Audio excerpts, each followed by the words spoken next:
Ce soir, mes deux prochains invités ont plusieurs points communs. Ils sont humoristes, chroniqueurs radio et leur prénom commence par un J. Jules et Jérôme de Warzée partagent un spectacle, Le temps d'un soir. Ils nous en parlent juste après ces deux extraits de spectacle.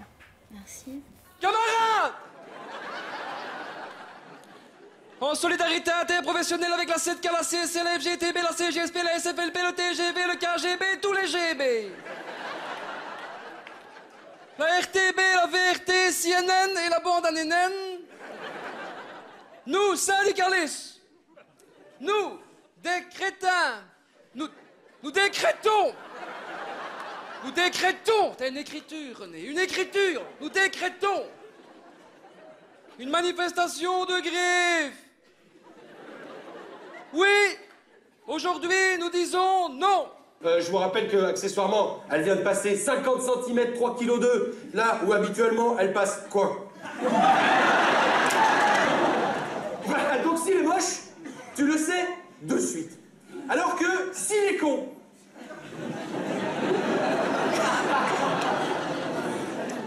ah, c'est bien, pousse, vas-y, oui, voilà, le bébé est sorti, magnifique, tout le monde reste en place, on va la refaire.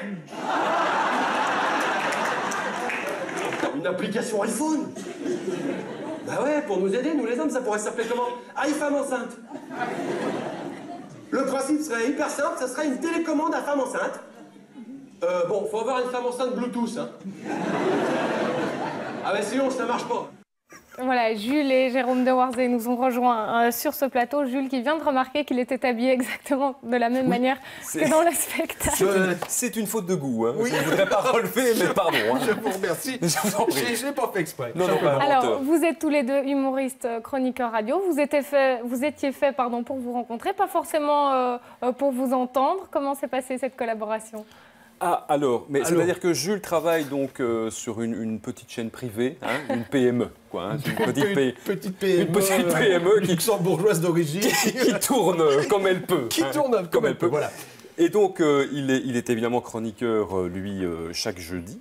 Certes. Et donc, il espère remplir ses salles, évidemment, grâce à ce petit métier. Mais ça ne fonctionne pas. Donc, il a décidé de s'adjoindre, évidemment, les services d'une star. Hein, d'une star disons-le, qui travaillait sur une espèce de grande chaîne publique et qui, évidemment, est susceptible de ramener tout Bruxelles. Quoi, hein, voilà. Là où nous sommes très heureux, c'est que ici, sur Télé Bruxelles, nous sommes un peu en terrain neutre. C'est un peu la Suisse. C'est ça. Nous sommes des casques bleus, ici, en fait, quelque part. Donc, voilà. Alors, comment ça se passe sur scène? Donc, vous partagez un petit peu le temps parce que vous jouez chacun des extraits de vos spectacles respectifs, Jules.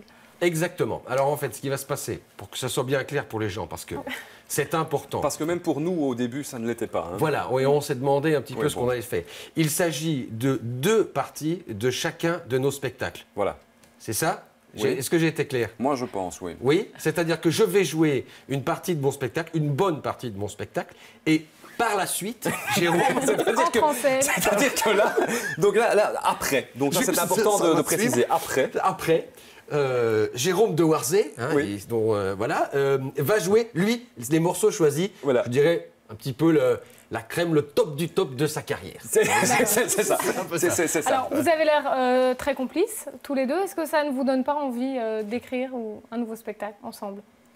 Alors malheureusement, les frères Taloche prennent déjà évidemment une place prépondérante dans le paysage humoristique belge. Oui. Et donc, on a un petit peu peur dans le visuel essentiellement de ne pas être à la hauteur. Mais pourquoi pas, hein? Mais pourquoi pas, C'est vrai que dans le visuel, on est très, très, très bon. Oui, dans le visuel, on est extraordinaire. Je fais moi-même une... Vous avez présenté Jules et Jérôme, là, ça fait très tic et tac, hein, finalement. J'ai oublié votre nom de famille. Il n'y a pas de problème. Alors, Jules, vous êtes français. Certes. Vous êtes né à Lyon. Vous habitez Bruxelles depuis 2008. Oui. Pourquoi la Belgique? Pourquoi pas la France? La Suisse, il n'avait pas les moyens. La Suisse, je ne pouvais pas la Suisse. Et puis, j'avais envie d'un peu de changement. Je suis venu par amour, en fait. Hein, voilà, tout simplement. Et on m'avait parlé du surréalisme. Belge. Et alors, en arrivant, mon 2e jour en Belgique... J'avais emménagé dans un appartement qui n'avait d'ailleurs pas de porte. Hein. Voilà, donc déjà, j'étais déjà bien dans le vif du sujet. Et alors, je regarde par la fenêtre. Hein, nous sommes en Belgique, donc nous ne sommes pas un pays chaud. Et je vois un vol d'une 20aine de perruches vertes. passer devant la fenêtre. Tout à fait courant à Bruxelles. Ce qui est tout à fait courant à Bruxelles, mais quand on vient de Paris et qu'on se dit qu'ici on est dans un pays plutôt froid, c'est assez atterrant. Ma femme ne m'a pas cru. Non. Jérôme de Warzée, c'est quoi la différence entre un humoriste belge et français? La coupe de cheveux, moi, éventuellement. C'est-à-dire que moi, quand j'ai emménagé chez moi, donc il n'y avait pas de fenêtre, et il y a eu un vol de toucan rouge le 3e jour, vous voyez. Oh, la surenchère. Non, mais je ne savais pas du tout que tu allais partir sur là-dessus. Vous n'avez pas du tout répondu à ma question, excusez-moi. Mais c'est pas grave. C'est quoi la différence entre un humoriste belge et un humoriste français? L'humoriste belge est drôle. Non, je crois que... Alors, attends, là, je vais être très sérieux pour une fois. Je crois que la différence, c'est l'humeur. C'est-à-dire? Alors, je craignais que vous ne me posiez la question et qu'on creuse un peu le sujet. C'est-à-dire que je pense que le Belge a une autodérision qui est centrée sur l'humeur de lui-même, voyez-vous, parce que le Français, excuse-moi, je sais que ça n'est pas ton cas, et c'est pour ça que tu ne feras pas carrière, mais en fait, le Français n'arrive pas sur scène peut-être à se moquer suffisamment de lui-même. Et je pense que cette humeur belge ressort l'autodérision. Voilà. Belge. Je suis d'accord. Alors, Jules, on vous a découvert avec Jules Bientôt Papa, c'est d'ailleurs un extrait de ce spectacle que vous nous présenterez. Expliquez à toutes les femmes qui nous regardent pourquoi, à 30 ans, un homme n'est toujours pas prêt pour devenir papa. Mais un homme n'est jamais prêt pour devenir papa. En fait, c'est ça le truc. Hein, c'est qu'un homme, il ne sait pas ce que c'est tant qu'il ne l'est pas vraiment. Pourquoi vous avez choisi ce thème-là? C'était vraiment une angoisse profonde en vous? C'est pas une angoisse, mais disons que voilà, j'ai 38 ans, quoi. Donc, ouais, ça me trotte... dans l'esprit, et puis je me dis qu'il va falloir que ça se fasse. Je ne suis pas Julio Iglesias, quoi, donc je n'ai pas envie d'avoir un enfant à 60 ans. Donc, mais donc c'est voilà. toujours pas fait? Non, pour l'instant, toujours pas. Non. D'accord.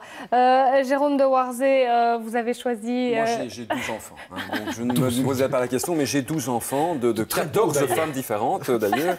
Et donc, comme on fait un peu Mireille Dumas tout d'un coup, donc moi j'ai une petite fille qui me regarde d'ailleurs et que j'embrasse. Et qui est très fière de son papa. Oui, parce que enfin bon, voilà. Et qui est très fière de son papa. Oui. Alors vous, comment vous avez sélectionné les morceaux de ce spectacle? Alors, donc, quand je les sélectionnerai, eh bien... parce que je travaille toujours... C'est mardi, hein? Oui, non, mais je sais bien. Savez. Non, je sais bien. Non, mais c'est-à-dire que, bon, évidemment, c'est très difficile de sélectionner le best-of de Jérôme de Warzée. Pensez bien qu'il y a des heures. Il faudrait 48 heures non-stop. Mais imaginez, les gens ne tiendraient pas. Il faudrait un sac à dos, des vivres. Évidemment. Ravitaillement, évidemment. Donc, alors, je les sélectionnerai... Probablement la veille, ou peut-être même le matin même, hein, puisque on m'a demandé ma conduite. On m'a demandé ma conduite. J'ai été bien embêté car je n'étais pas capable de la donner.